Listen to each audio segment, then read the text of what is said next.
All right. Happy Friday. Excuse me, Betty. Sorry. Sorry. Sorry. Just gonna pull something out here. Starting the stream off with a bang. That's my organization system. Hey, Terrence. There's his hope. The goal is fun and not money. Hey, thanks so much. You this goal thing. So if you're wondering what Terrence is mentioning, there was a suggestion as I was setting up the stream. YouTube says, "Hey, do you want to set up a super chat goal?" So I say, "Sure, why not? I'll set it up." I don't know what it does. I don't get a lot of super chats. I think just because I don't have a lot of people. I'm not trying to get in. I appreciate all the support that I get from anyone in any manner. It's all fun, but I will admit to when I see sometimes I'll flip on a stream or a stream replay and I see these floods of super chats. I'm like, oh man, why can't that be me? Thanks so much. My ear trumpet has been struck by lightning. So I set up the thing and I didn't know. They said, hey, you should do something for a goal. So I put up a goal. We'll see what happens. But anyhow, yes. Happy Valentine's Day, Galentine's Day, Palentine's Day. As Brian says, Hexcrawlentine's Day. Happy all them times days. Let's see. I got some stuff and a few things, some blogs I've pulled out. As usual, nobody sends me anything, so I got to find stuff to read. On the behind the screens, the secondary channel or my other channel, I mentioned in a couple times in some community posts about the history of the Franks. Really good stuff in here. I kind of highly recommend it. This is something called the Royal Collector's Edition. I'll do something more comprehensive about it when I'm done. It was written in the 500s AD, somewhere in there by Gregory of Tours. It's essentially a history / propaganda piece for the Merovingians. But it's really interesting because it's pretty clear. I'm gonna turn a little extra light on here. Hold on a second. There we go. Okay, a little extra light. It's pretty clear. Yeah, it says, yes. And thanks to patrons, channel members who I don't do a good job thanking enough. History of the Franks. History, propaganda. I mean, I'm sure some stuff in there's true. Oh, Australia. Well, happy Saturday then. Does Australia? I don't mean to get sidetracked. Does Australia have a different Valentine's Day? I want to say, is it? I get all the holidays mixed up because I have family that lives in the UK. I know that some of the holidays, I think Mother's Day, or the Mother's Day, Father's Day, or both of them, or one of them are on different days. I don't know if Valentine's Day happens to be global or whether different countries have different days. I don't know. So the book, History of the Franks, written about the Merovingians, the kind of rise of the Merovingians, and it's pretty fascinating because even the stuff that's sort of propagandish, which he's not really trying to hide it in a sense. I'm sure to the original audience, they just kind of lapped it up. If you were, these are the we would call them now, I think, Catholic, because they are it's basically what at that point was the Orthodox Christian faith, as opposed to the Arian. I think it's the Arian sect, which has to do with the Trinity. If I'm remembering correctly, the Arians did not believe in the Trinity, this kind of unity of the Son, the Father, the Holy Son, Father, the Son, the Holy Ghost, right? The Arians were like, that's nonsense. Kind of thing. I think, something like that. How could the three be one? That kind of the tripartite, whatever, divinity kind of thing. Hey, Swords and Stones. Okay, so in Australia yesterday, which would be your Friday, was Valentine's Day. Okay, cool. So you get kind of that stuff. It's interesting how when he has to chronicle one of these Merovingian, I guess, family, one of these Merovingian rulers, nobles, something bad happens to one of these Merovingian rulers, then there's a reason for it, right? This one was, of course, this happened to him because you're punished. He's punished for his sins, basically. This one was a horrible guy, so of course he goes. And then when they're doing stuff, and I've posted a couple things about some of the ways of killing and murdering people or punishing.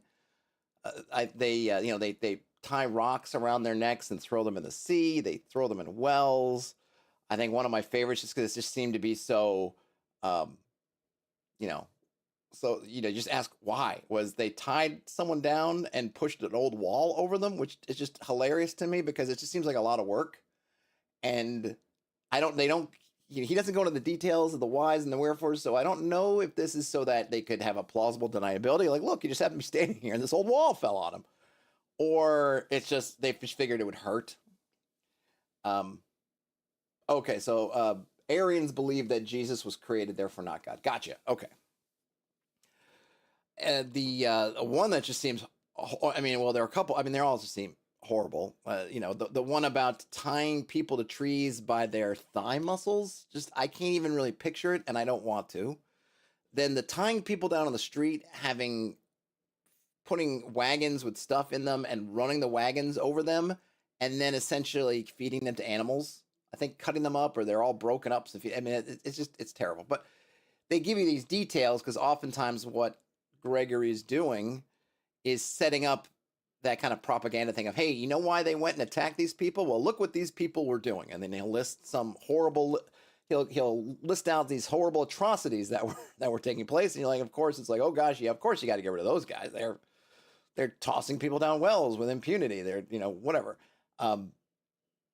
But you get like great details. I think the last one I posted was, he gives this great description of the town of Dijon, and he says, like, how is this not a city? And he does these great things where he talks about the river that's flowing through it, or the two rivers that are near it. One, a small river that flows, and then I guess either they diverted. He doesn't say, but I presume either they diverted it or something. So they basically took this one small river coming down, and then they built the city or the moat around the walls of the towns. So then the little river goes around the walls as a moat, and then it goes down. Continues on its merry way, and the height of the walls and the thickness of the walls and the towers on the walls and the vineyards that are here and this that is there, and it's in a wonderful plain. Like you just get these great descriptions of things. I love all the names, all these different names that come up. So it's got a lot of fun stuff. Now, I suppose that some folks might find it dry, which may be, but there's a lot of inspiration there. I will do something more on that because I love this. I love this stuff. And I'm only sad that I kind of got to these sort of first-hand sources of things late in life. This is a new edition, though, I think. It is a little bit abridged. It's not a full and complete copy. I mean, it's not that thick, and I think the actual Chronicles are bigger. And it makes me want to get a full version of the Chronicles, because sometimes the stuff that they decided to cut out is stuff that seemed really interesting to me. Like, oh yeah, in this section he talks about Vikings raiding the coast. And I want to hear about the Vikings. Don't cut me out of the Vikings. Anyhow, so there was that. Hey, Mark. So let me switch. I'm going to switch windows here. Boop, boop. So the video I put out this week. So first of all, and please feel free to give me your wisdom. So the channel since December, or what did I start in January? Right, this kind of, we're in a new. So a couple things have happened just from channel related stuff. We did the split. So now the kind of behind the, what am I calling it? Behind the screens, where I do more of the working streams and stuff, is over on one channel, and then I have the main channel, and then I've sort of tried to be more. I don't. What's the word I'm looking for? Just sort of, I don't know, pace myself more. Just do sort of more fixed stuff. So I've been doing, at least the last few weeks, right? The videos coming out on kind of Tuesday, Wednesday. I think mostly Wednesday just happens to kind of work better. And then then I've just been doing the streams on Friday when I was out of town last week, but I did have a video queued up for kind of Tuesday, Wednesday, and I put some other stuff up instead. I think it's been working out. I think the videos I've been putting out have been getting more views, just getting more attention, which I think is good. And it leads me to believe that I think maybe I was correct, that I think I was just, I mean, I don't mind it. In a perfect world, I wish it could have been another way, but it just seemed like too much stuff. Like you just get, and I don't know how different channels deal with it. I think it probably depends on the content. Like, I'm a big fan of Adam Savage's channel, but I tend to just watch the stuff that he's doing, like his test. So the channel tested, And, you know, he has stuff where he's kind of working on a project. And then they've got other stuff where some of the other guys, I forget their names, will go to cons and review stuff like VR goggles or 3D printers. And I don't watch those. I just look for the Adam Savage stuff. Right. But I think with this channel, I think maybe it was just getting overloaded. So I think the stuff that I really wanted people to see, which was the videos that I kind of spend time editing and trying to do stuff with, where I have a particular message, was kind of getting lost in the shuffle because of all the streams and other things, which I also really enjoy, but I think it was maybe being counterproductive. And since I've seen analytics, the kind of better performance, how the performance has improved since I've split, leads me to think that I made the right decision to split. It also is interesting because when you have one channel that's doing a bunch of stuff, things can get kind of obfuscated. And so on the secondary channel, I have 99 subscribers there, which is fine. But it shows to me that if a huge amount of people, my ear trumpet has been stuck by lightning again. Thank you so much. You didn't need to double up, but I appreciate it. So the secondary channel only getting 100 subs, you know, there's always a weird thing. Subscribers to a great degree is kind of a lie. It doesn't really tell you. I mean, you know, people will still look at it. I'm sure I've done this. I'm sure other people do this. Where you go to YouTube and you see a video come up, and if the guy's got 3 subscribers in a video, you probably think like, and then someone's got 100,000 subscribers and they put out a video. You're like, oh, they must, you know, authority, whatever. But it doesn't actually tend to be important, other than the fact that you're locked out of certain features until your subs come up. So I think with everybody, you might have a whole bunch of subscribers, but it doesn't mean that all of your subscribers are watching every video. In fact, there are probably a good number of people who are subscribed to me on YouTube that never watch my videos. They hit the subscribe button and then they forgot about it. And I'm sure that you could probably look at, I know I have channels that I have subscribed to, that I still am subscribed to, that I probably not watched videos of them in years. So seeing how few people went over to the other channel leads me to that, okay, I might not have been wrong in that other stuff, though I like it a lot, and I kind of like just the kind of free-flowing nature of it. Wasn't something that was attractive to a lot of people. If everybody had jumped over there, like, oh, I suddenly had 3,000 subscribers over there, I would say like, okay, people, you know, a good portion of the people who are generally exposed to the channel like that stuff. But since so few people have gone over there, I can say, okay, well, not very many people are exposed to it, which another reason why it probably is this channel was just getting flooded with all this stuff because I was doing, you know, daily streams and doing that, then it was kind of counterproductive in some ways. The second channel is, I'm going to get you the exact, I'll just copy and paste so it's Hexed Press Behind the Screens, and I will get the channel link for you just a second. There we go. And that is where, if you've been wondering where some of the other content has gone, that's where it's hiding. So I will put that there.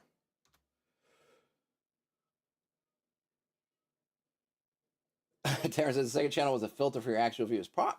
Probably to some degree, yeah. It ends up being, if not all the viewers, because, you know, at least maybe the more core. Right, the more core folks have come over, and you know who you are, and you've been in the chats when I've done all the streams like yesterday and whatnot, but which is fine. So I think it was a good decision to do the split. I'm happy that I did the split. You know, I'd love to be able to get that channel over the 1,000 subs just so I can get full. Or now I think they've even lowered it to, I think now it's 500, but whatever. It's not a big deal. Like, for instance, when I look at kind of this is probably only interesting to, say, I don't know, creators or other people, but just in terms of when I look at the little bit of monetization stuff that I get back, it hasn't changed since those other videos went to the other channel. So maybe it's just because now my videos are, you know, since the streams left, maybe because the videos have been doing better, it hasn't had a thing like, oh no, since people aren't watching all those hours on my channel, something like I've seen something shrink, because obviously I have no monetization on the other channel because I haven't hit those milestones yet, but it hasn't had any effect. And I actually would say it's probably been better. Hey, thanks, Swords and Stones. It's been better since the split. So if anyone was wondering about that, or if you're looking at, again, I don't know how many of you have your own channels. Well, I know, people, some folks like Terrence and whatever do, but that's how it worked for me. I probably will do some kind of video on it somewhere, because I think there's some interesting stuff, but it's not really gaming related. It's more just things I've seen as I've been struggling and fiddling and faddling with YouTube stuff. So the reason why I brought this other video up, or I put this video up, the Pippin problem. So that's the video I put up this week, which has kind of blown up, relatively speaking, which is great. Lots of people put lots of comments, which I'm really happy for. Some interesting stuff, and I think I do want to follow up on it and something, but it's really interesting. Some people were sending in their characters with kind of their quirks, which is always, I love reading them, and I'm not trying to, I'm sure that some people feel they want to post it to kind of, I don't know, I'm not referring to anybody's particular character. I'm really just talking about my experiences and that, but I feel like sometimes people are putting them out there like, hey, there's my character, and I'm not doing the thing, or when I'm doing the thing, but here's why it's okay, and hey, it's fine. You don't need to, obviously nobody has to justify their characters or do them. To me, I do really enjoy reading them, and it's great. I think ultimately the message I hope, if people take away a particular message from that video, it's really just check in with your part in your table on your stuff. Just before you go and you decide, hey, I'm going to do this thing, like, just check in with everybody. Make sure it's cool, because it really is. The thing is, the emotional reaction, I just can't impress enough, is how irritating it is to me when someone decides to go freelancing and kind of just run wildly down this direction, and then the rest of us at the table are kind of looking at each other like, well, hell, if we don't follow this guy now that he's running screaming down the hallway, either one, we're gonna have to sit here and wait while the GM deals with them, or whatever's gonna happen, or and it's gonna mess up everything. We're in a dungeon, we're on a stealth mission. Why is this guy screaming? It's like, we gotta deal with it, right? Or there's just no good. There's no good solution there. And I think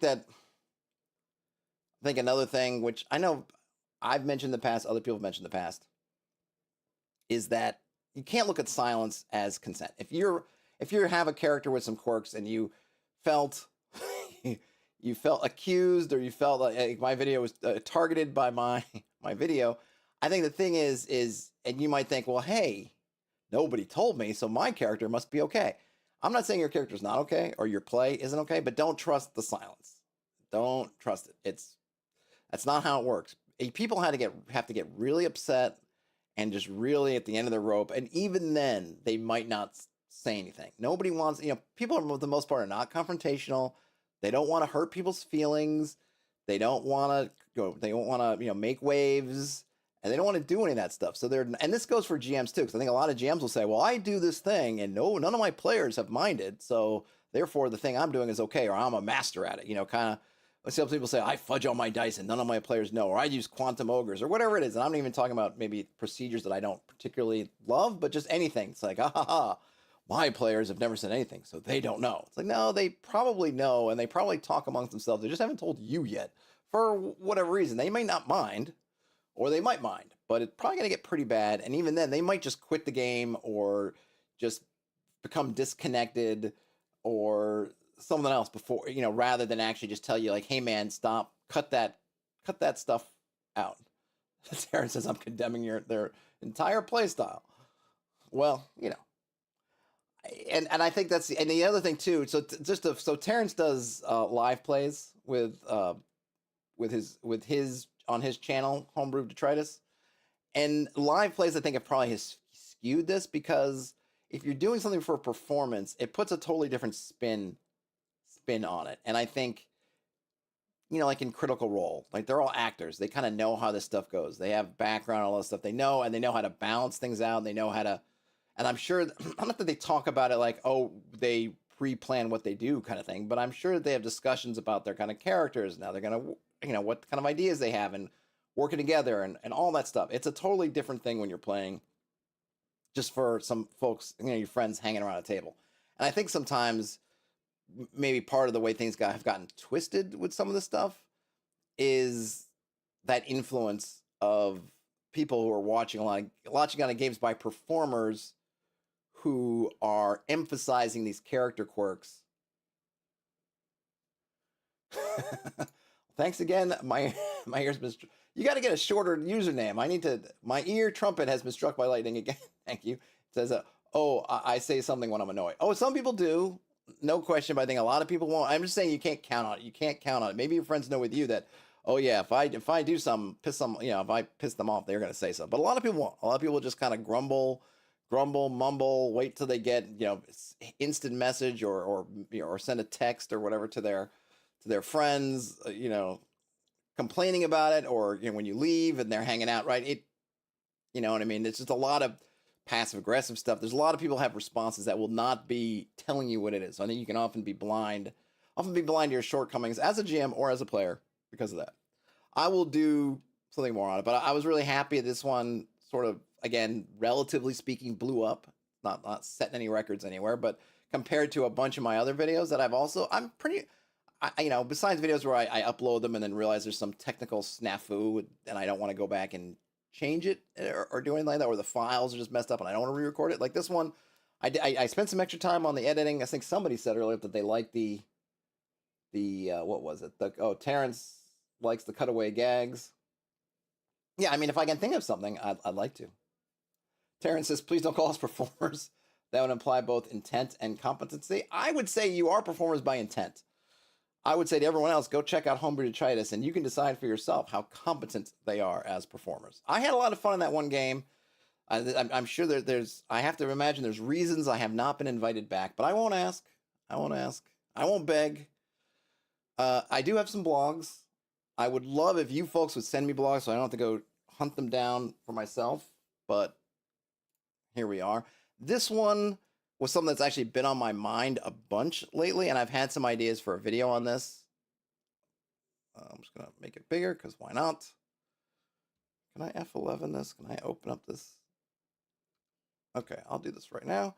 And my ear trumpet has been stuck by lightning says, what I hate is when the DM tells me what my character is doing. You tell me what I see, etc. I tell you what my character does. Yeah, some people like that. So I agree with you. I think there's this line of thought about how you can set the tone by telling the characters what they feel, and yeah, I dislike that. Don't you set the scene for me, and I will tell you. And I really don't like the emotional stuff, like, oh, you feel scared. It's like, why don't you set the scene? I'll tell you if I feel scared or not.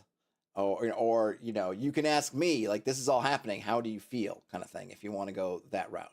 But yes, I think that the referee or GM should definitely stop where it comes to then saying how the characters react in whatever way to what's happening. You just tell us. I know the idea is that us speaking about it in the game cannot fully convey what the thing actually is. So you want to use this sort of giving this internal kind of thing to help set the stage or the scene. But yeah, I don't like it.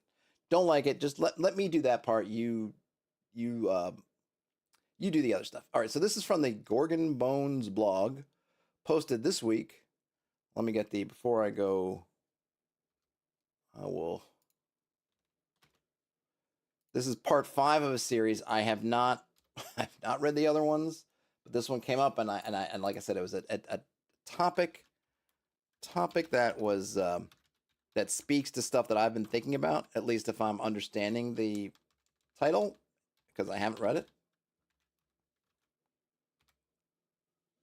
If you want to follow along. So this is part 5 of a series. At some point, maybe I'll go back and read the other series, and maybe we'll do that, but I just wanted to highlight this one for now. So this is on hobby best practices, and this is called Practice Your Actual Hobby. I have saved the most blatantly obvious of these posts for last, yet it feels sometimes like the obviousness of this is not as clear as I or others might think, so it bears stating it out loud. First off, let me direct you to Weird Writer's excellent post on the role-playing hobbies, which maybe I'll open up we can maybe look at that later. She breaks things out in an excellent manner, and frankly, much better than I ever could. Going by their list, this post will be specifically about participating in the quote-unquote core hobby. Hey, Swords and Stones, thanks for hanging out as long as you did, and cheers, we'll talk to you later.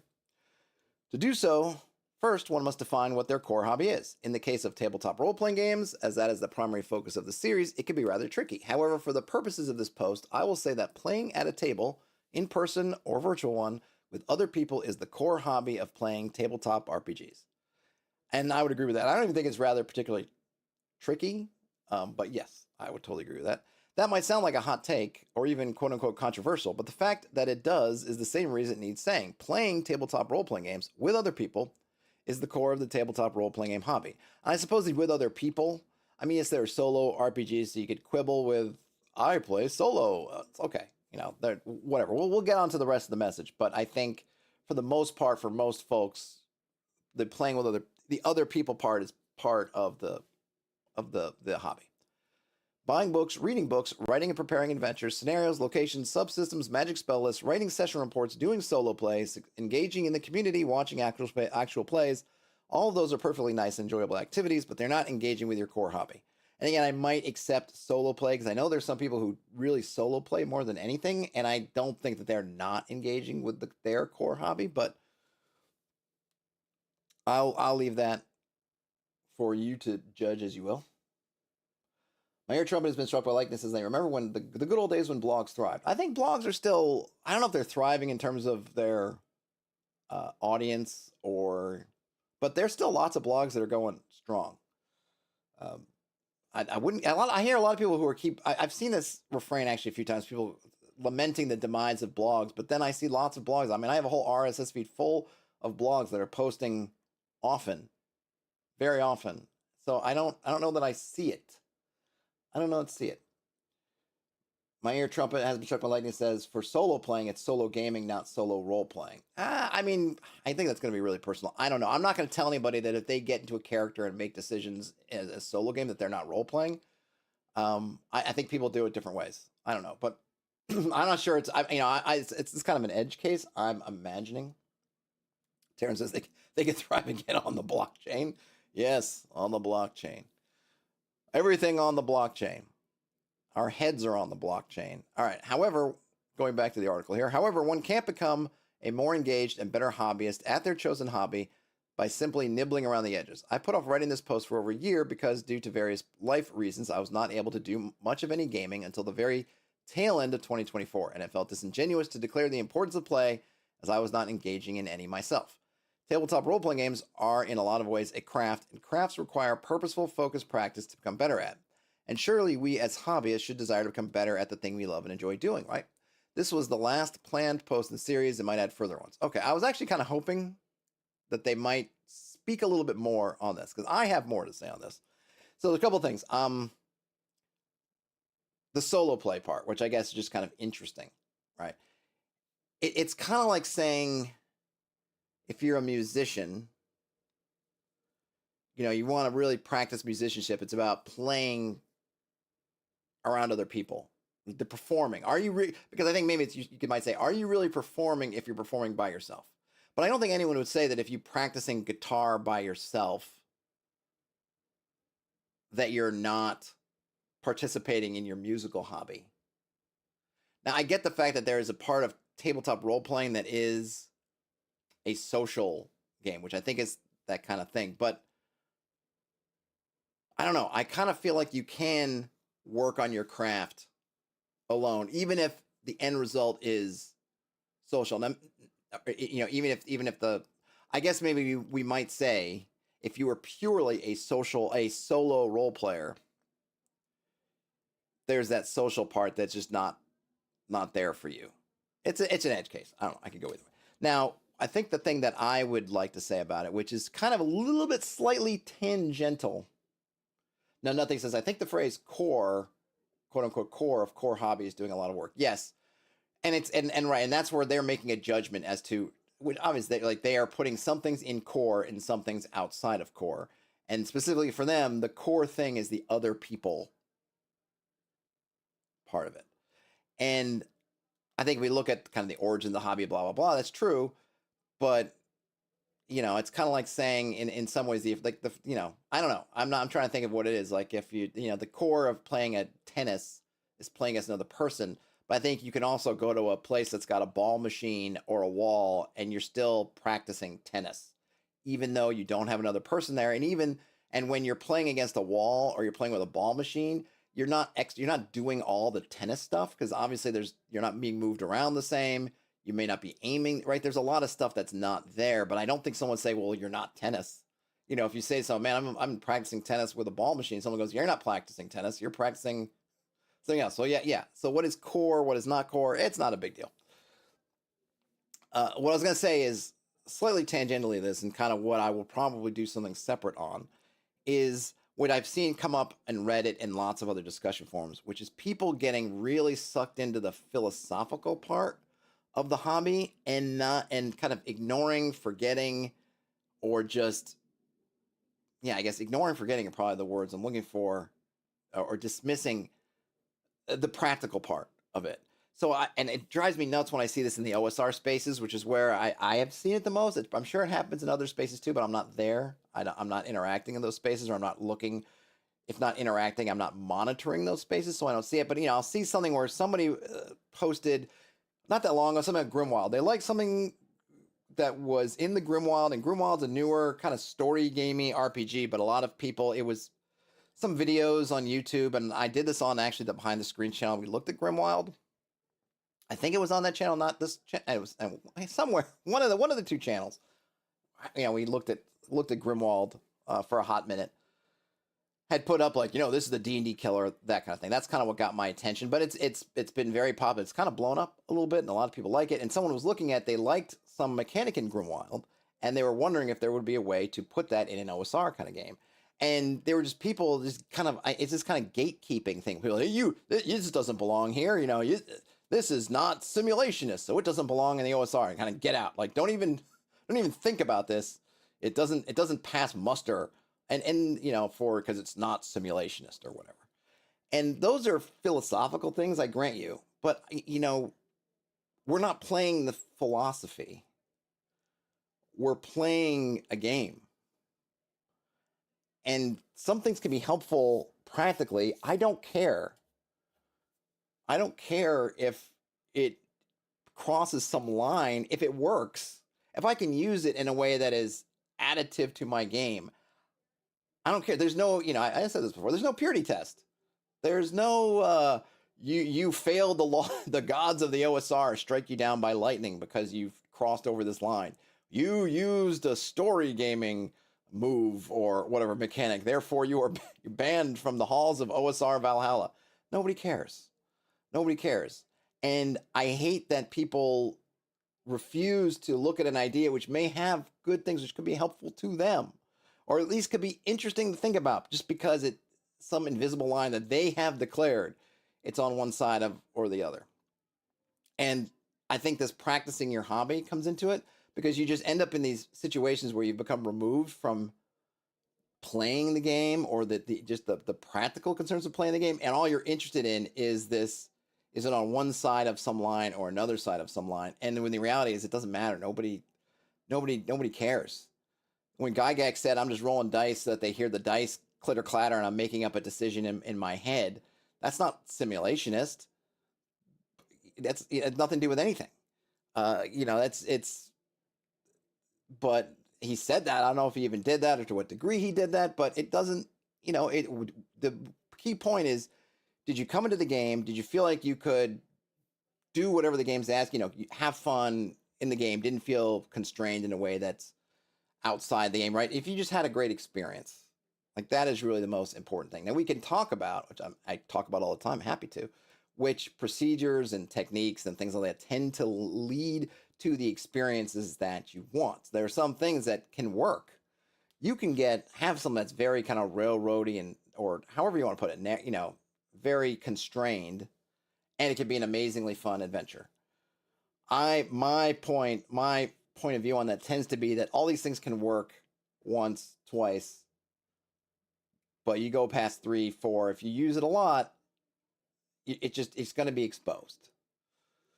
And once it's exposed, it's really hard to get the wonder back, because you just you see the tracks underneath the ground, and you see that oh, wait a minute, this isn't kind of what I thought, and it's really hard to put that back in the bottle if it happens. Or it just changes your relationship to the game, I think. And some people don't mind, some people like it.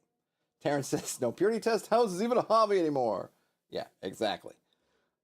And here's some blood orange tangerine spindrift for the working man. And I don't know. It's the internet. Who know? We don't know. Nobody knows who anybody is. So I can't say whether those people on Reddit or wherever aren't playing the game, but it seems to be clear that they're not. There's no consideration taken to that, to the actual playing of the game. And it was interesting because there was an example. I posted a video a little while back saying, like, was I story gaming and I didn't even know it? Because back in the day, and to a lesser extent now, but definitely back in the day, we would play a lot of times when we didn't have all the stuff. We didn't have all the maps. There was no archive of Dice and Delves where you just go and grab 100 different dungeon maps. So you end up at somebody's house or somewhere and you say, hey man, let's just game. And in the absence of all that stuff, just informally, you do things to help generate the world, flesh it out, that just informally, what a lot of times what story games do are make them formal. An example, so I'm not repeating myself because you can watch another video if you want to, is in some games they have a devil's bargain. So you as a player, you say, I want to do something. And then the GM says, well, you can do this, but then this thing will happen. And he's offering you this bargain. Hey, you want to, I want to jump across this hole or whatever. Say, all right, well, if you do that, X, Y, or Z might happen. And maybe there's a roll of the dice. Maybe it's just, they just say, okay, well, if you do that, this will happen. Like, you can jump across there, but this is going to happen. This is not radically different than if you're in a dialogue about the game and you say to the GM, hey, GM, I want to run across, we're in like a room and we know there are goblins in the far side of the room. I want to try to run across. We need to, we're trying to set up some kind of pincer motion. I want to run across the room. And the GM says, well, given the way the room's laid out, if you run across the room, they're going to see you. They might not see everybody else. They might only see you, but they're going to see you. And then the player decides, okay, well, I'm still going to do it or I'm not. That's essentially the devil's bargain, but it's just informal. In a lot of times in story games, they've just made it a formal mechanic. Sometimes I wonder, why does it matter? And I know there's, but then you get into that kind of philosophy. Like, well, I don't want to be doing that. Philosophically, I don't want to do it. As opposed to, but we do this in the game anyway. You probably, I feel like a lot of people in the OSR space probably do things that if they broke it down and caught, if you could film all these people playing and you could stop and go and do like a telestrator, like you're a sports announcer, you do some circles and haha, you did this and that is a dungeon world move, or essentially the same thing. And they might go like, oh my gosh, but it's that philosophical thing. And I don't find the philosophical thing all that useful because I don't care. Does anybody care? Are we, like I said, there's no purity test. Nobody's going to give you a prize for running an OSR game that, like that thing, like we run AD&D with every rule. It's like, nobody cares. Who cares? I don't care. I just want to play a fun game. If using every rule means that it'll be the most fun game ever, great. If it means I'm going to have a cruddy experience so that I can get a little badge at the end of the session saying we played with every single rule in AD&D first edition, then count me out. Don't want it. Don't care. All right, so there's my little rant.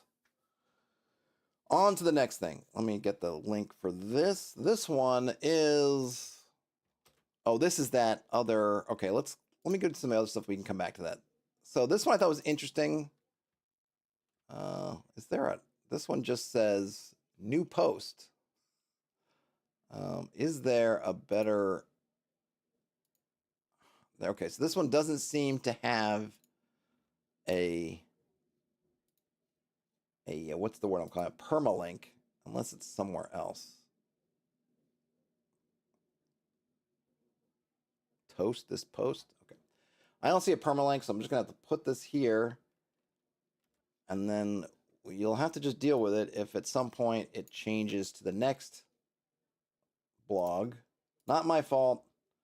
Complain to the blog writer to get permalinks set up, unless they mean for it to be called new post. My breakthrough with religiosity in their D&D campaigns is posted by Boss Place to put RPG ideas. Neighbors Place to put RPG ideas. All right. From again from this week. Oh, from yesterday. Look at that. Okay. I have always struggled setting up engaging religions in my campaigns, and in a recent one shot, I incorporated a form of religiosity I really enjoyed and intend on expanding on. I believe it useful to separate religiosity into two types. It should probably be more of a spectrum, but this should suffice for this purpose. First is big religion, higher powers that are powerful beyond human imagination, but only interact with the world in very indirect ways. Most modern religion beliefs I would put into this category.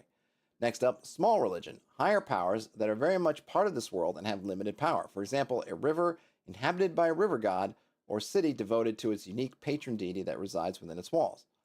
Over time, I more and more move towards having small religions present in my games. While I feel I can incorporate those a lot easier into my campaign, I feel something is missing. A god or goddess that can be seen, touched, grants gifts, and might even be slain needs no believing in. What I was looking for was a form of religiosity that requires believing in on the player's part and still has an effect on the game beyond a philosophical outlook on the world. The idea I came up with was that there were two suns, and depending on the belief, one can only see one of them, and believers have their day-night cycle reversed. That's pretty cool. Feels like it might be a little bit complicated, but it seems cool. While I conceptually like the idea, it is a pain in the ass to constantly track, for one NPC it is currently day and night, and it did not have that big an effect on the players. So I planned on ditching the idea after my current campaign is over. But then last week, one of my players could not make it on a rather short notice. I improvised a one-shot in the campaign world. The players encounter the atheists of my world. And in this world, that means you cannot see either sun. Well, that's creepy. For them, there's only night, and they permanently carry lanterns and torches. They tell the players that while difficult, true mental clarity can only be achieved by abandoning the belief in the illusion of the sun. That's a cool idea. My players were partly mocking them and partly genuinely curious. I haven't yet figured out how to further expand on this, but I am eager to introduce further similar forms of religiosity into the campaign world. So, small with one L, religion is triggering. My eardrum has been struck by lightning. Yes. Small being divinity, says Terrence. This is pretty cool. The idea that the suns is pretty interesting. It's always a weird thing. Like, what does an atheist mean in a world where they're little literal deities? If you're an atheist, and so you don't believe in the gods, which means you never see the sun, and here's the thing about it. It's a really fascinating idea. I think at some point it could use some fleshing out, only because if this you're thinking, all right, here you are in the world, and I'm presuming that their world, other than this two suns, no sun deal, depending on your beliefs, is basically a human, a Earth type world, more or less. You can't have most food, anything happen without the sun. The sun, we know that from science, the sun powers the planet. And I don't think that the ancients and people really felt much differently. I don't think they felt like, well, just get rid of the sun and everything will just grow in the dark. Like, I think everybody knows you need the sun. Sun for plants, and therefore feeding little animals that feed bigger animals that feed, like all that stuff, right? So if you're an atheist, which in this case is really, I don't even know what I would call it, because they're there. And not only do you know they're there, because you can see other people operating in the world that don't need lanterns and lights, and I guess about the sun as just a hypothetical, or maybe you did when you were a kid before you became an atheist, blah, blah, blah. I'm not sure, other than the mental clarity part, which might be for some super powerful person, but for like your everyday Joe, is that, that's a kind of a big, I don't even know what to call it. A big sacrifice? Not to mention all the money you're spending on lanterns, lantern oil, candles. Are you converting your own earwax to candles to keep yourself in light? It's a little bit tough.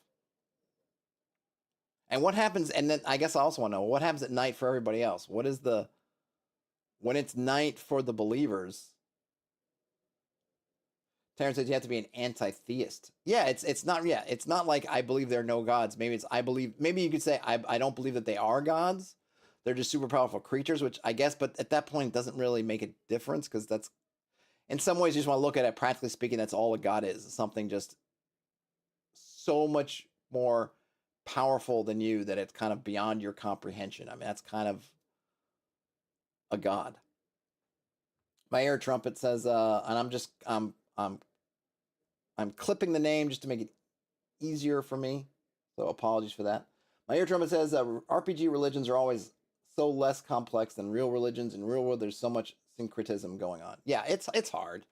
It's hard, but we're not trying to simulate reality so much as simulate fiction, which you kind of get very kind of simplistic stuff there too, unless that's what the book is about. And usually our campaigns and stuff aren't really about the religion, so there's not that much reward for just going if we're going to go super crazy into things. The idea of having the small religions, though, that's kind of one nice thing, is you really get to differentiate different areas because you have all these things going on, which I think I like. I kind of like a combination. I like some big, some small. So I think my cosmological religious setup would be that there's big and there is small that kind of coexist in some way. But you can kind of leave it murky in terms of how that works because nobody knows. The gods aren't telling you, and it's kind of beyond your ken, so to speak. All right, so that was that one. On to the next one. This is posted on Alone in the Labyrinth, called Sorceress Rituals. I'm posting the link in the chat. Did I spell sorceress wrong? It seems that I did. Oh, no, I didn't. It just doesn't like it, I don't think. Okay, there we go. All right, previously we exhumed... So sorry, this is also posted yesterday on the Alone in the Labyrinth blog, which I posted the link so you get that. Called Sorceress Rituals. Previously, we exhumed and revived some mystic rituals, which we haven't read, with the added details of where they might go wrong if performed by those not fully practiced in their execution. This time, we're going to look at sorceress rituals accompanied by an appropriate image, which is I don't know, aboriginal cave painting, whatever, of some kind of horned creature, but with, I don't know if it's meant to have humanish feet or if that's just, doesn't matter. Mystic rituals produce reliable, specific results through complex procedures. Less reliable, but more flexible, is the magic of sorcery. Rituals of invocation, conjuration, and binding. Practitioners are called sorcerers, but possess no special power beyond knowledge. Invocations bring forth a wisp of elemental power, a spell spirit. Conjurations summon elemental spirits of definite form, strong personality, and great intelligence. Bindings enable the sorcerer to place contingencies on summoned entities, usually through a device and or command word. Summonings are elaborate and highly specific rituals to conjure the most powerful spirits, i.e. demons, and banishings return spirits to the realm of origins. My ear trumpet, thanks, you are way too kind. I appreciate it. So I can just call you I think my ear trumpet will work. It's not too short, not too long, I start to stumble. Okay, so I like, this is a nice list because it really does. Oh, it's okay. So my ear trumpet says it's a shaman wearing an animal head mask. Aha. All right. That makes sense then. I like this list because you get a really nice, clear ideas of what everything is. Invocations summon kind of spell spirits or elemental powers. Conjurations summon spirits with a definite form. Bindings kind of place controls on summoned entities, summonings, and then banishings. Cool stuff. All right, so now we have the Ritual of Invocation. Invokes a mote of elemental power. Preparation, an altar or shrine is created or repurposed and a circle drawn around it. Any offerings to the spirit are placed on the altar. The type and number of offerings impacts the outcome of the invocation. Donation. In addition to the offerings placed inside the circle of invocation, the spell spirit requires additional matter or energy in order to manifest. This can come directly from the sorcerer in the form of their spirit dice or their own blood. Alternatively, humans or animals can be sacrificed and their corpse placed upon the altar with a minimum of 1 hit die required to complete the ritual of invocation. And then you can spend additional resources to increase the number of spirits, lengthen the incantation, or intensify or lengthen the spell effect. The incantation is the sorcerer sits outside the circle and invites the spirit to materialize. They then repeat a 6-word or more, see above, instruction to the spell spirit. I see. So the lengthen of the, okay, I missed this part. So you lengthen the incantation, which means you can basically add more complexity to it by either sacrificing hit dice or bleeding.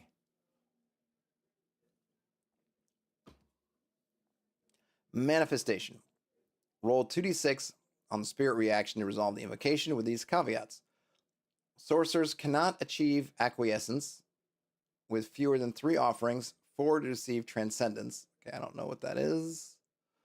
5 or more offerings mean the roll is made with approval. I'm guessing that might be advantage. Sorcerers can always trade up to a higher result by incurring spiritual debt. Ooh, I like that.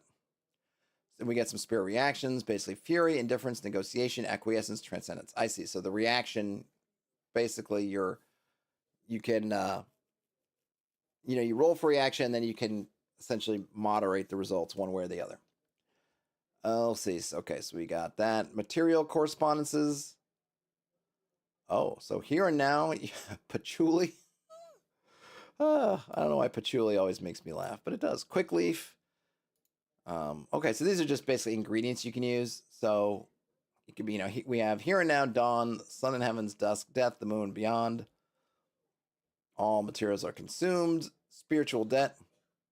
You might need to, so D6 for spell spirits or D12 for conjuration. So you might have to just say thanks, share your rations, right? You might have to just dump out or sacrifice some rations, make a shrine, spill some your own blood. Let's see. On the higher end, you get stuff like you must remove a finger, or a toe, a couple of fingers, an eye, or your hand. Or sorry, you're rolling a die. Sorry, it's either a toe, a finger, an eye, or a hand. That could be pretty tough. Sacrifice a valued pack animal. Do people generally value their pack animals? I don't know. That might be too easy. Seek out the spirit's rival and destroy it before the next full moon. Oh, that one's a good one. I might change out 11, or at least that first one. So the other one, so 11 had 2 options. One, sacrifice a beloved pack animal, but I know that, build a pony in Lord of the Rings, but I haven't really seen that practically where most people really feel that strongly about their pack animals. But I'll track down a fierce beast and steal its skin. That's pretty good. Of course, what constitutes a fierce beast? And does stealing skin just mean just killing it and skinning it? Or is there actually, like, you steal means something different, which would be interesting. Terrence says pouring one out for their divine homies. Yeah, we have some mishaps. Your skin might change color. You might lose some hair. You might get a horrid smell. You might mutate. You might get some bleeding wounds.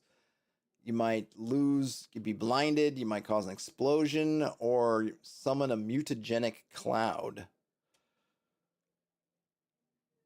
And there's some other stuff. And then we have some binding stuff. I'm just skipping through. So it's cool stuff. I mean, it seems like it's somewhat specific to something, which I'm not familiar with. I mean, a rule set. But that's some cool stuff. It seems like this would be really good. I think it's really good inspiration if you wanted to come up with some interesting. I really like the kind of ad hoc magic systems, or at least types of magic. And this seems like some fun stuff because you get very much opens the door to doing just different things that might not be covered in spells. But you can have them with spells, because one of the things that a spell gives you is it gives you kind of a very defined, limited effect. Whereas this opens up to much crazier, different things, but also very much riskier. It's kind of like having that wild magic. It's right. It's kind of similar to, hey, you can roll a one version of the spell, which is going to be just solid, or you can opt for this other thing, but you're going to have to roll wild magic or something similar. Cool. That was that. What are we doing on time here? Oh, we're good. On to plots, characters, and factions in RPGs. This was posted by Press the Beast. Don't press beasts without their permission.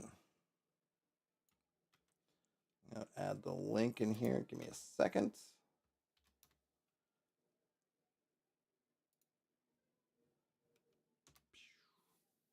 All right. This is posted on Wednesday.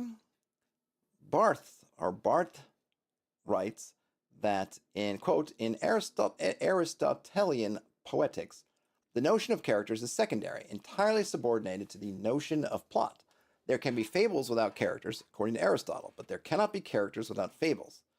Later, the character, which until then had been nothing but a name, the agent of an action, took on psychological consistency, became an individual, a quote-unquote person, fully constituted quote-unquote being, even though he might remain idle, and of course, even before he acted. It strikes me that most, that's the end quote from Bart.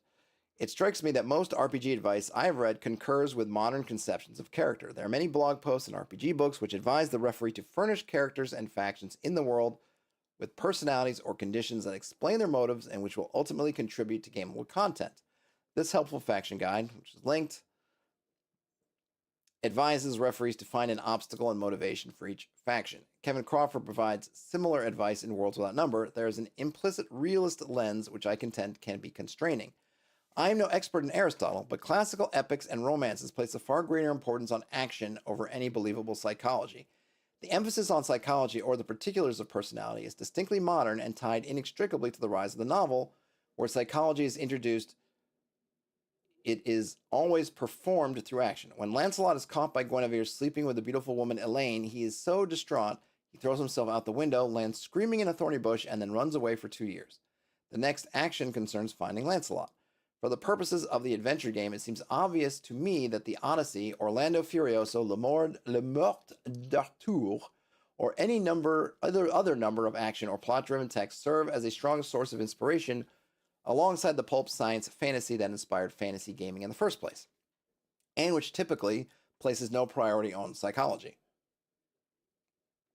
Sense and Sensibility, though perhaps a good read, does not stoke the fires of imagination or lends itself well to generating adventures. I mean, tell that to the Bridget Jones people who are making yet another Bridget Jones movie. I know that's not Sense and Sensibility, but, you know. Does the psychology or motivation of a character really matter to play? To what extent can a ref grasp the inner workings of a complex bureaucracy or even a single goblin? My advice is thus: try to define characters and factions by what they do. Unerringly, unless some great exception has reason to occur, they will follow their code of action. The Goblin King worships the fates through partaking in games of chance. The party in my last session knew this quirk and used it to escape certain death. They pressured the Goblin King to agree to a wager he could not uphold. This contradiction enabled them to escape imprisonment. The wager was broken and our heroes got away free. Because the players knew the actions which bound this king, they were able to take advantage of it. He has no psychology whatsoever. In fact, his entire write-up is plays games. The focus on action keeps things tangible and directly actionable to the player. A farmer who misses his ex-wife might be a fun curiosity for the players. A farmer who misses his ex-wife so much that he's gone full midlife crisis mode, gotten a goatee, abandons his children to starvation, and is left to kill a dragon, and in doing so will wake it, is more interesting. The psychology isn't the thing, the action is. The referee needs to understand what a given character or faction does and what capabilities they have. The loyal knight is loyal, and if the king's conspiracy is exposed, he will drink himself to death unless someone else can stand in for his former lord. Psychology or motives can come with time, but may never really be relevant. In Knight of the Cart, Lancelot's love for Guinevere is never explained and never needs an explanation. Yet it is the primary engine that moves the story along, both rewarding and punishing Lancelot in equal measure. Make your adventure games big and bold, with characters that would cross mountains for a whiff of gold or kill their loved one for a taste of power. This is a plot-focused approach to character and faction writing which centers on action and excitement over nuance and depth. Okay, well, so I think this is good, but I think it's got things backwards, in a sense. So one, I think it's arguing against something, two things that are not, they're not the same. I think one is having people, so there's kind of two things. So the supposition here is that we're creating, let's see, just to use this Worlds Without Number, creating obstacles and motivations that explain what these factions are doing. And I actually think that's the reverse. When I am creating or I'm thinking about what motivates a faction, that is not to explain actions they have taken. It is to help me develop the actions they will take. Now, the other part of this is that a lot of folks will kind of create these complex motivations and then the characters don't actually act on them. Like the farmer who misses their wife but does nothing about it, which happens often in life. Often we get stuck in indecision, and I agree with them. It doesn't make for a great game. You want be big. Make your characters, say, put their emotions on their sleeves or their wants and desires and have them put them writ large and go after it. That is totally, absolutely more fun than the person just brooding there and not doing anything. But I think I'm not creating the motivation to explain something. I'm creating the motivation to help me generate. So I don't say to this farmer he's sad, and then I think about, well, why is he sad? He's sad because his wife died. I'm more likely thinking the players show up at this farm. How does this farmer relate to stuff or act to stuff? And having something like his wife died might explain why maybe he looks, if there are, he looks at the party. Let's say the party has some female male characters and feels envious of them because they have kind of a family unit that they don't have, or that the something else is going on, or that they're, if I haven't described their house because it's kind of random, I'm rolling stuff up, and maybe I want to roll that they get to the house and it feels preserved, almost tomb-like, or he's keeping his wife's body mummified in the bed, or whatever weird thing's going on. So I feel like that relationship's often flipped. In something like Worlds Without Number, they're telling you this because you're at the beginning of developing stuff, and it's giving you some direction about what the things are going to do. It is not a post thing of like, oh, this has happened, and now I'm trying to explain why. That at least that's kind of my take. But I totally agree with the part that, yes, go big, have them be super motivated, have them actually do things, and go over the top. We're playing a game, and usually it's fantasy, right? Go big. Let them be planning some kind of necromantic ritual in the basement or wherever. Let them have their mummified wife in a closet. Have them try to poison the party to or do something to try to bargain a death for a death or a life for a life. Like, do all that stuff, but it's not. I just feel like they reversed the cart and horse aspect. They put the cart before the horse. In my opinion, how I'm reading it with how they're looking at those things, because we're not analyzing the actions they've already had. We're trying to figure out how to create new actions. That makes sense. And then I think, oh no, I got one more. This one should be fun because it kind of gets to that idea that I was talking about, in which I can't stand with some OSR circles, where they look at something and say, "Oh, you crossed the boundary. We can't have that here." So this is about using pushed rolls, which is I'm sure it happens in many systems, but I've seen it in Call of Cthulhu.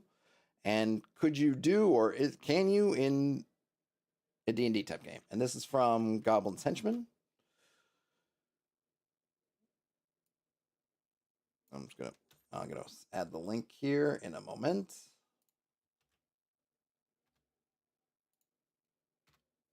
All right. Can you push it? Are pushed rolls a thing in D&D? I've been listening to a bunch of Call of Cthulhu actual plays recently, parenthetically, Andy Goodman's Grizzly Peaks Radio, and which is hilarious because I have also, for a while now, introduced by Daniel, aka Bandits Keep, who has participated in who knows Andy and is in one of the series, or has been. I don't know if they're on hiatus, or I think that Andy does a really amazing job of editing, or his team, or whoever, I don't know how he does it, editing his actual plays. So what's now, I think, there's some months gap between what's actually being played and what's on the podcast. But I do recommend them. I've had fun listening to them while I'm driving, where I can kind of sort of binge listen to a couple episodes while I'm on the road. All right, so he's been listening. He's also been listening to these and was interested in the dynamic of a quote-unquote pushed roll. From my understanding, forgive me if I'm preaching to the choir here, a push roll is an option when a PC fails a skill type check in Call of Cthulhu. The PC often has the option to roll again, but if they fail a second time, it has dire consequences. Sounds like a fun option for D&D combat or even other skill type checks. I'd probably avoid using this for saving throws. Call of Cthulhu excludes this for luck rolls, I believe, because it would be a no-brainer to re-roll a failed save versus death unless there's something worse than death in your campaign. Okay, scrap that. Here are some ideas. Pushed roll on a missed combat hit. Missed a hit and want to push the roll. Obviously, pushing it and missing again should be bad. How bad? Well, that's up to the GM. Critical fail, lost grip on weapon, shattered weapon, injure self, etc. Whatever it is, it should be a deterrent to just doing it every combat round. Someone should make a table like this one, but better. So he has a table of 10, stunned, your weapon breaks, you've injured yourself, you injured a friend. I probably wouldn't do the injured friend thing.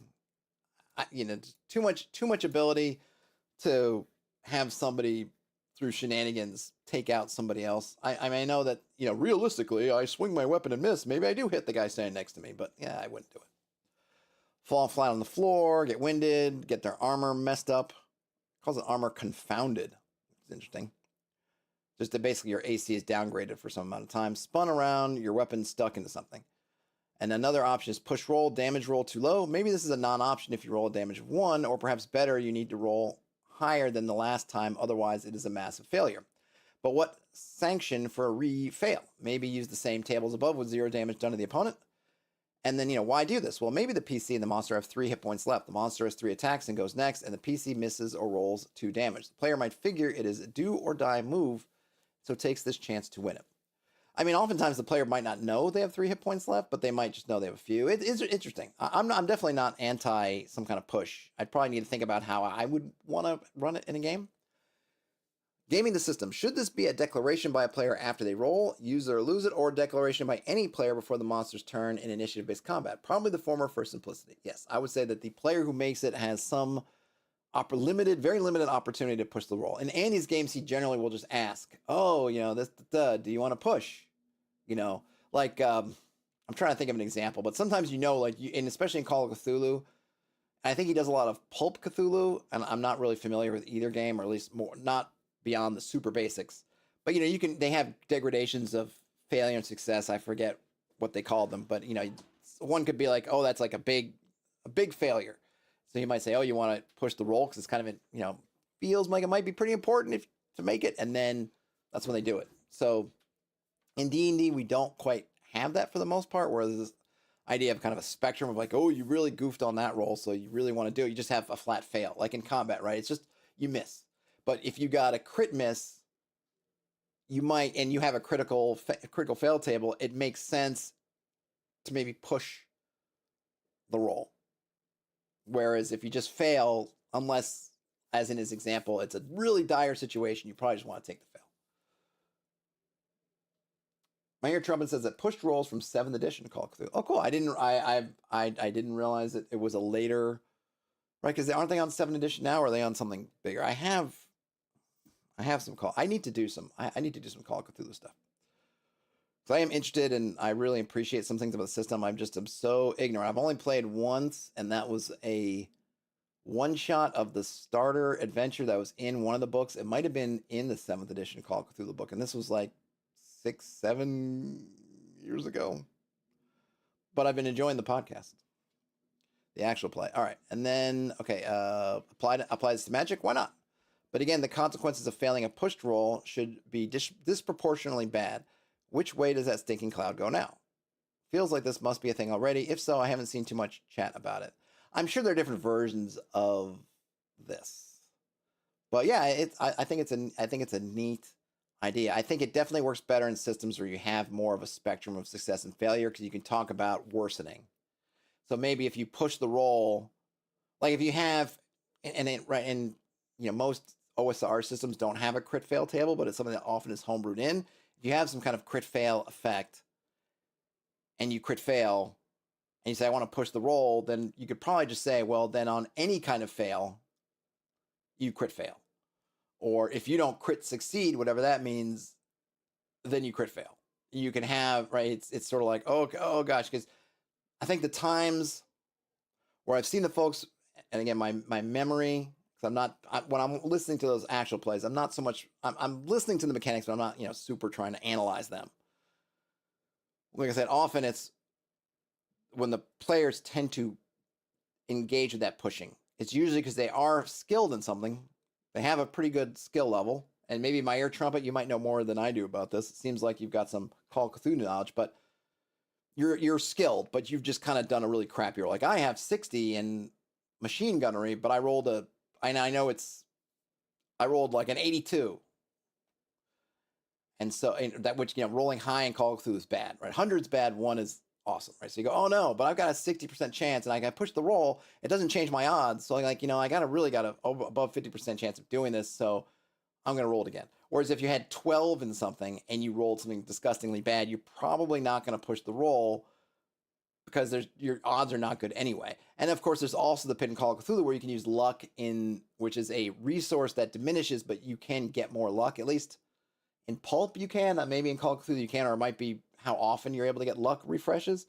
So you can also, so there's that also in Call of Cthulhu game of weighing whether it's worth using luck or pushing. Now, if you failed by 20 something, most times you probably don't want to spend 20 some odd luck. But I've seen in some of the Pulp Cthulhu things where just people have oodles of luck to burn, so they just burn it. Whereas you might have something like, I missed that roll by 40 and I can't or won't spend that much luck. So then pushing becomes more of an option. I bet you could find a way to make it work. It might be worth thinking about, because I do think there's some interesting opportunities there.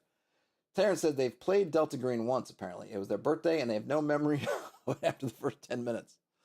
Well, there you go. My Ear Trumpet says they've only recently got the 7th edition. Aha, okay. My Ear Trumpet, are you going to be running it, playing it, or did you just get it to read? What's your relationship with Call of Cthulhu? What is your relationship between the worms and the spice? Okay, that's all the end of my blog posts. I did not make my goal. But I can't blame my Ear Trumpet for that, as he is the one participating. And listen, I no pressure. I'm not good with all that stuff, because I definitely don't want to make people feel like you need to pay me for this. Like, I don't really and I'm trying to work on more stuff. Really, all I would really like is like, hey, if you want to support me, really what I would love to do would be that I have enough stuff out there that's I could say to someone, hey, if you want to support me, go and buy something that I've done from Drive-Thru or Itch or whatever that gives you something and then gives me something, and that feels good. But thanks so much of my Ear Trumpet for the super chats. I don't think I have much else. Was there anything? Did we want to look at the? Let's read this. We'll do this because it's a Friday and I'm game. Let me just open up. It's not warm outside, but man, the sun is out, which is kind of nice. But it also means I'm getting a little bit of the heat from the sun. All right, this is called. Well, this is from the Roll to Doubt blog, and it's called the Role Playing Hobbies, which might be a fun one to end on. So we'll make this our swan song.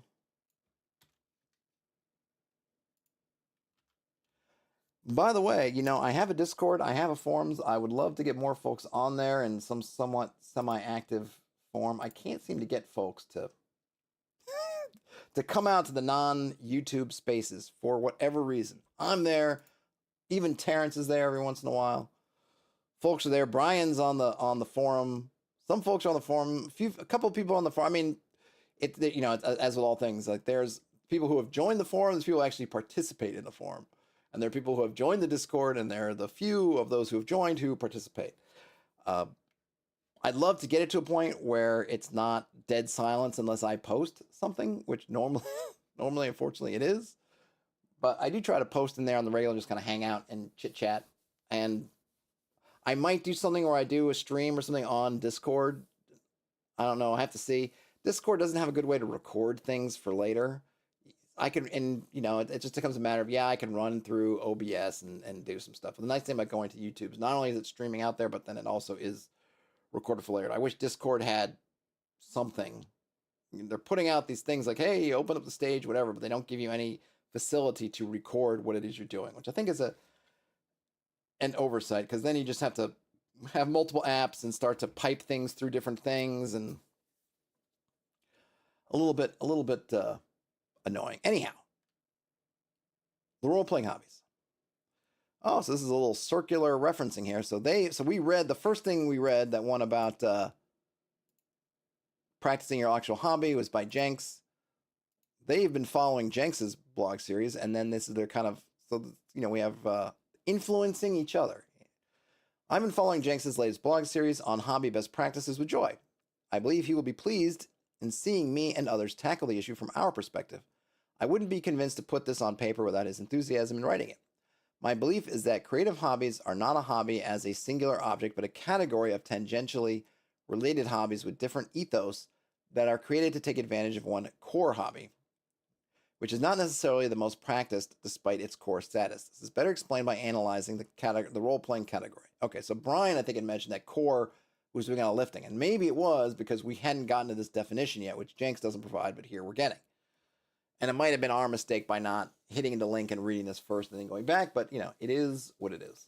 My ear trumpet says app laziness. Some people just have favorite apps. Yes. It's just hard because you end up having this diaspora. And I always have this fear, and it's not an unfounded fear because it does happen to people, that one of those channels, say YouTube, blows up in a, not that blows up and like, yeah, I'm super popular now, but like it gets destroyed or YouTube decides to cancel me for whatever reason. Your account's been destroyed, deleted, and with no recourse. And then, I just lose that connection with folks. There's no way to even let most of them know what's happened. Whereas, since Discord's, obviously there's Discord term of service and stuff, but it's less relying on that. But, that's why I made the forums part, because the forums are my control. No one, unless I just decide to stop paying my hosting and paying the hosting bills associated with it, the forum is the place I know I'll always have. Discord can go underwater. Google can go crazy and decide to shut down YouTube or shut me out of YouTube, and they can do all that stuff. But the forums I've got. So I would love, in the ideal world, people would be in all three spots for different purposes, because I think forums are great for some conversations, but kind of ongoing dialogues, I think Discord does better, and whatever. But it hasn't happened yet. Maybe it never will. Maybe I just have to. I think a lot of things, it's really all about you have to get to these kind of a tipping point. You have to get to some critical mass sort of numbers, and it certainly was true when I started streaming.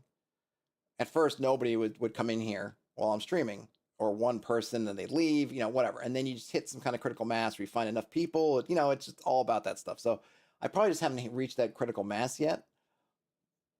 We'll see if I get there. Reaction blogging. React to me blogs. Okay, so the core hobby. The core hobby, which all others depend on to forge their identity, is the individual or group direct creative practice, aka the instance of play and direct preparation towards it. Oh, here we go. So I think it's a she, I'm not sure. He, she, they disagree here with Jenks, because Jenks put solo outside the core hobby, and they clearly have it inside the core hobby. As they say, this includes solo role-playing, which in practice differs from fiction writing to me, although there can be an argument that it is, by virtue of its technologies, a separate hobby under the category that just happens to be extremely close to the main hobby in a way no other is. I would probably put it in the core. Because I think you don't have to have all kinds of technology to play solo role-playing. People like those rules, but you can play solo role-playing with pen, paper, dice, and some books, just like regular role-playing. My ear trumpet says Google may shut down Blogger. Remember Google Plus. Yes, I'm not on Blogger. I do have a website. I have to get back to doing more blog posts, but I tend to do the videos, But I'm not on. I would never, if someone asked me, you're starting a new blog in 2025, should I go to Blogger? I'd say, heck no. Because you just don't know what Google's doing. And Blogger feels like it's been on death row for ages. It's like The Walking Dead. It's just no one's told it yet. So yeah, I totally agree. I don't think there's, realistically, I don't think YouTube's going anywhere, but that doesn't mean that something doesn't happen with my channel on YouTube, because stuff happens and you hear these horror stories of people losing their YouTube channels, just being gone. So, there, by the grace of Google, go I on that one. But in terms of blogging, I wouldn't go to Blogger, even though there are lots of cool RPG blogs on Blogger. So it might feel tempting that that's where the community is. You never, who knows what can happen with that. This is on WordPress, so they're immune from that particular factor. Okay, let's see. So going back to this, solo role-playing, as Jenks pointed out in conversation, shares more with solo wargaming, and a lot of debate can arrive on the proximity of the role-playing and wargaming hobby categories anyway, so it's potentially a Venn diagram case. Yeah, and that kind of edge case I don't really care too much about. Aspects of the core hobby are preparing one's own setting and scenario as needed for play. How much varies on the person and the enjoyment they extract from the activity itself. And group play. It's the handmade creative activity. This is simultaneously the core hobby of the category and not necessarily the most practiced. You know what? I'm going to read the whole thing, but I have a sense that I might actually separate out the prep from the play, because you don't need the prep. At its core, it's just playing the game. Because I'm sure, I mean, I know I have, and I'm sure other people have had fun or just had role-playing game experiences that had no prep at all, because you couldn't. I've played with my daughter where we just set something up and went. I had no prep, and so I would think, like, really at its core, I feel like I would just say it's just playing the game. That to me would be the core. But this is their perspective, and that's fine. Okay, let's see. This hobby is also, relatively speaking, cheap. At its core, it asks for at least 2 people sharing some time, or 1 if you include solo. Play can be diceless or without records, but if needed, there's objects such as coins, dice, paper, pencils, and such that are inexpensive compared to many other hobby categories. Rules and procedures can be created through practice, much like wargaming, but there's free rule sets for starting one's life in the hobby until they are confident to do it themselves. All this considers tactile physical gaming, of course. The overwhelming presence of digital technology we acquire anyway for daily living also serves these functions, if less pleasant for many. Certainly less pleasant for me. Settings for games are either part of the core hobby by your own creation or borrowed from your other hobbies such as literature, film, etc. The second hobby. Other hobbies in the category hold no relation to the core hobby, creating your own material and playing in practice, but position themselves as steps towards the core practice. They wouldn't exist if the core didn't and promote themselves as part of it, but they are indeed unrelated. The main other hobby is the varied avenues of consumption for specific role-playing products, different from the acquisition of daily products turned into role-playing material, such as pen and paper, reliant on the perception that the core hobby is achieved through them by means of monetary expenditure. It only exists by pretending relation. Its actual enjoyment is to buy and showcase, being a non-creative hobby. This doesn't mean someone can't or won't partake in both hobbies. Indeed, products acquired in the separate hobby of purchase and collecting can be used for the core hobby, and hopefully will be. However, a sustaining lie for the purchase is that those products are role-playing material. They are not, because it rests on the creative hobbyist to transform any object into play material through their actual use. Pen and paper are not role-playing material until used for that purpose, but the purchasing hobby depends on the premise that products are not only inherently material that validates the creative hobbyist practices, but are in fact necessary for the practice to ever even happen, and masquerades that by publicly agreeing on the hobbyist as creative force, while it sees them as anything but. So there's probably a lot going on there. Ian said, bloggers are goner. Yeah, probably. But we all got to die. We all got to go sometime. I think the really important thing here, which I think they say pretty well, but there's a lot going on, is that the products are not role-playing material, right? The person takes this stuff and transforms it into the material through use. Right, that's that, and I guess that a sustaining, those right, they are not right. The purchased products are not role-playing material because it rests on the creative hobbyist to transform any object into play material through the actual use. An adventure isn't the game, right? You buy a module, it's not the game. You take that and you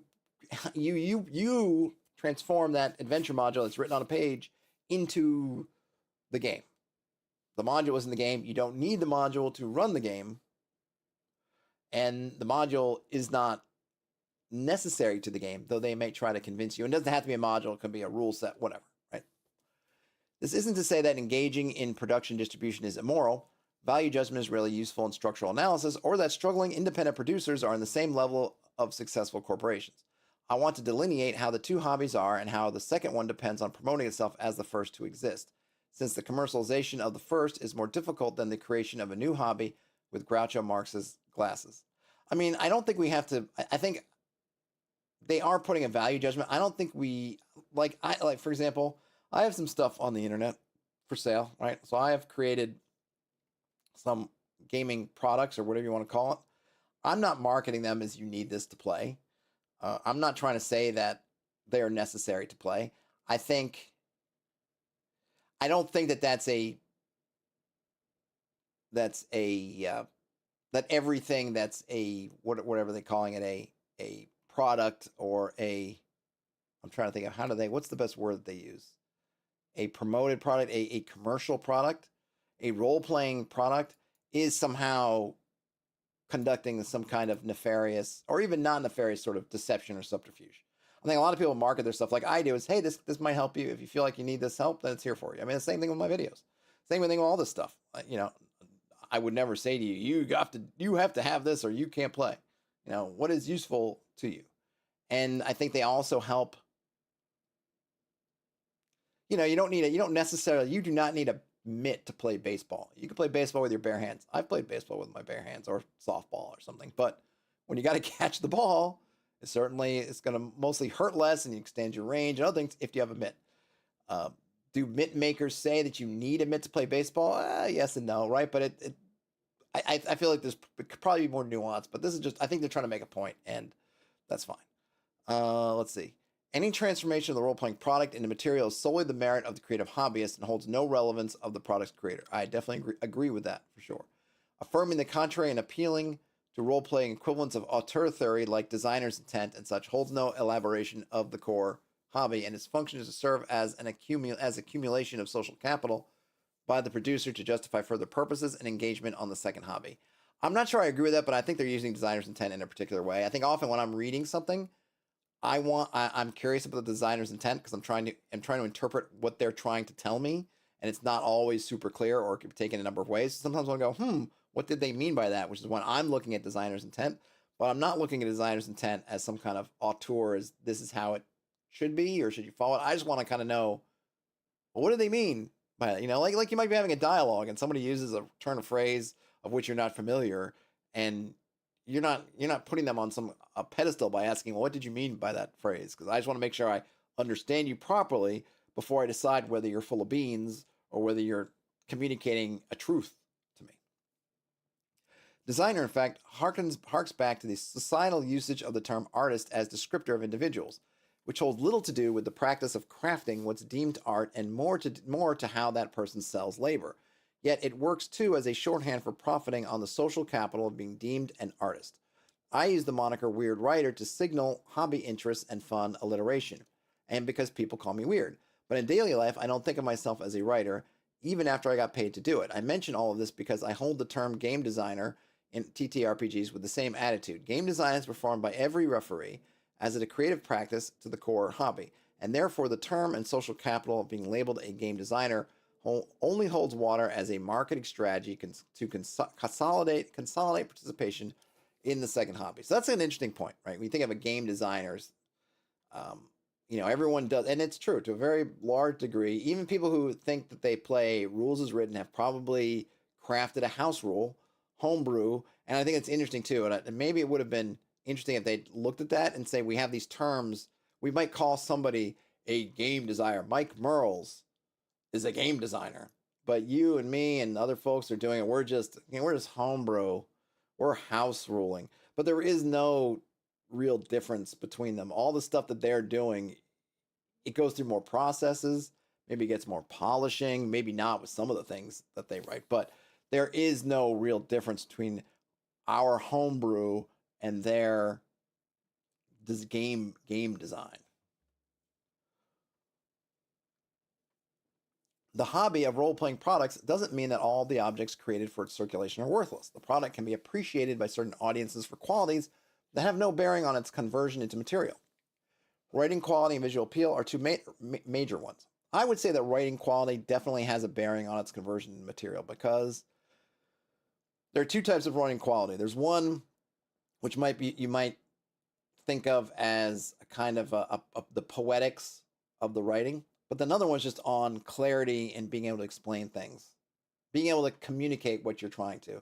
And I think that definitely, if you can't communicate or you're communicating with difficulty, then that does create a barrier towards conversion into material. Since someone can partake in both hobbies, actual role players may judge the product in terms of how much work would it be to convert into actual material. Indeed, many products are so ingrained to their function as purchase material, they are created exclusively for reading and never presume they will be turned into material, as the marketing of being material in itself suffices. I suppose I'd be curious. I think there are definitely some products that would seem to me that the playing part was definitely secondary to the reading part, but I would really love to know if there was a specific RPG product that was created exclusively for reading, that like an adventure, a rule book or something like that, not playing against the world or whatever the those kinds of, like which one of these books or zines or whatever has been created literally for reading, and it's only masquerading as being a playbook and was never presumed they would actually be used for play. I'd like to know, because I don't think that's true, but they may know something I don't. Finally, it must be noted that the product's existence in the purchase hobby is related to the transactional function it exerts, nor its creation necessary. I say this because many originate, in fact, from the core hobby as a creative hobbyist expression and can clearly be admired on those terms. It just happens that they are not material outside the creator's table, and when transformed in material again, the creator does not hold merit for it. Auteur theory is only relevant in the second hobby. Certainly, if someone conceived a product that you find adequate for transformation, go for it. Hell, let them know you had a good time. I'm just sketching the assumptions of meaning I perceive being forced by the second hobby into the core. All right. Whew. Okay. Oh my gosh, okay, it's not too much longer. Not that I'm not enjoying it, but a lot of reading aloud. The other hobbies. There are other hobbies in the category with increasing degrees of separation from the core and stronger ties to the second hobby. A third noticeable hobby is the lonely fun, which is a Reddit link that I'm not going to follow at this point, of building a roster of characters and their stats, plus desired mechanical progression that won't see immediate or even possible use in play. Commonly called OCs after the internet role-playing culture in forums and the like. What's OCs? I'm not sure. I believe this hobby to be unlike a referee who does extensive setting creation that is not related to play, since the referee is engaging in a completely different hobby category that happens to be related to the RPG one, the hobby being world building itself, likely within the literature or writing category. It doesn't depend on the existence of role-playing games to be practiced, even if using its tools. OC creation here only makes sense the way it is performed with the existence of role-playing mathematical procedures to guide and validate practice, plus the expectation of eventual play, even if it isn't the purpose. The above differentiates from Tumblr OC role-playing and related practices because those don't need a rule set or a community tied. Oh, original character. I see. Okay. The above differentiates from Tumblr OC role-playing and related practices because they don't need a rule set or a community tied by the same game language. Parenthetically, and that, combined with the social nature of those cultures, lead OC role-playing in those forms to be put in practice more easily with a free-form approach. End parenthetical. It also puts this third hobby in close ties to the second, as it brings legitimacy to officially bought rules and generates community of participation with others who speak as common tongue the language of canonical, quote-unquote, mechanics they paid for. Actual plays, either as videos or podcasts, serve as entertainment, but also as aspirational, and are acquired by the second hobby as examples of the first hobby, and that you can do it too, provided you buy the required products. I mean, I don't know that all yes, but that seems to be implying that all podcasts are subservient to some kind of commercial product, which is not the case. Actual plays serve a slightly different function from written play reports, which are nearly exclusively read by GMs and theorists for practice analysis.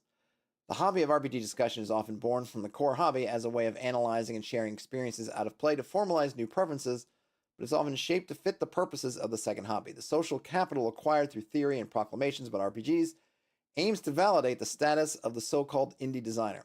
While it's argued that not everyone can give themselves the luxury of releasing content for free, isn't releasing it for free less demanding of resources than actually monetizing the product, which will likely require labor from other people as well, or an amount of labor from the creator towards presentation that fits commercial views of the consumer much more than other hobbyists? The network of RPG theory and discussion through social media is meant to create such resources by ensuring an audience in a slightly different manner from hobbyist discussions among equals. There's another purchasing hobby somewhat related to the second, and I believe every member of this one participates on both. That is about buying role-playing paraphernalia like t-shirts, decoration, mugs, extremely decorated dice, and others. I'm sure there's other hobbies that I've excluded by ignorance and would like to hear whether people identify them.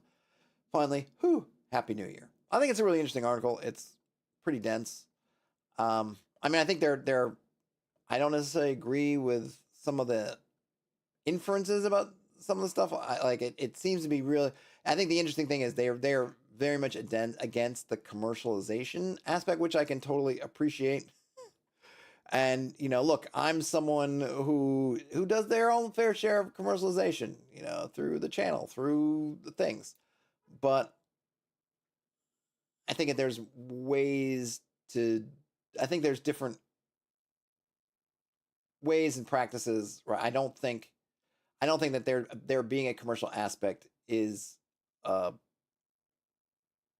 has to be maybe as negative, have the negative connotations they do, though it often does, to be fair. Especially when you get into the big corporations, particularly. Hey, Jason. Well, I'm wrapping up, Jason. So you missed it all. The good thing is that you can come back. You can just rewind back to the start, and you can get everything. Though without my any witty rejoinders to any of your remarks. So that was the role playing hobbies. Whew, that was a good one to read, but certainly pretty dense. Very interesting. Food for thought, which I always appreciate. And like I said before, I would always love to get you guys stuff. It's stuff you've written, right? Some of you guys out there, I know you blog, do things. I would love to read those, share those, spread the word on those more than just rando stuff that I find online. Not that the rando stuff is bad. This stuff's all good.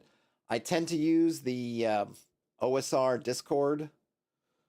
They have a good blog post channel that people post their blogs in, so it's a really good way. For those of you who are saying blogs are dying, you can check out that blog post channel is not dying anytime soon. There's many things posted all the time. Lots of good, interesting thoughts, and not just the stuff that I picked out, but people posting. It looks like over the last couple of days, one or more people are posting a bunch of glog classes. I've read up on the glog a bit, but I'm not active glog, so they didn't interest me quite so much. But they might be interesting to you, and play reports and all kinds of stuff. So lots of fun stuff going on in the blogs. Blogs are not dead. Yeah, this is all I got, folks. I guess I'm just gonna sign off. Thanks again to blah blah blah blah blah blah.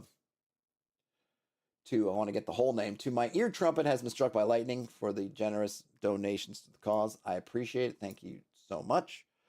Everyone have a great rest of your day, night, whenever you end up watching or listening to this. Game on, and I will, faux show,